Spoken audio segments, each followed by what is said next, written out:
حجد ولا ولد اخوي ما يفيدون. ارد اوزع املاك على الفقراء والمساكين. يلا الله وياك. اريد اوزع املاك وما يخليني شيء. انا عمي يريد يوزع املاكي وما يريد ما يعطينا شيء، فاحنا لازم ما نسكت له.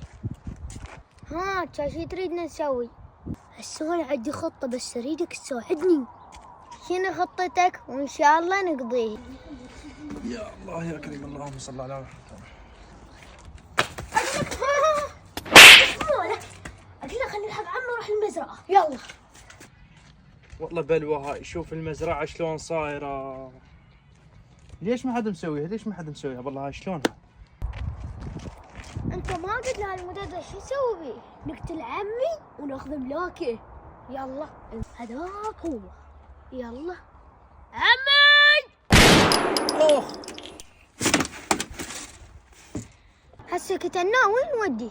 اقول لك خلي نروح ندفنه بسكتك وما حد يدري بيه. بسرعه خلينا ندفنه لو واحد يشوفني. يلا هسه انا قتلت عمي والاملاك كلها باسمي ويا ليالي يحكي.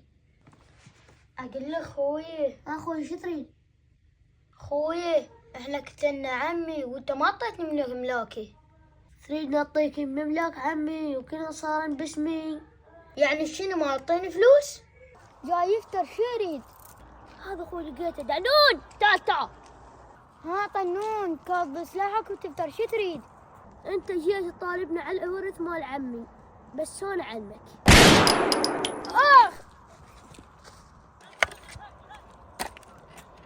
هسه انا دفنتك ودفنتك يم عمك. جميع واحد يسوي بيا هيك ادفننا يمك.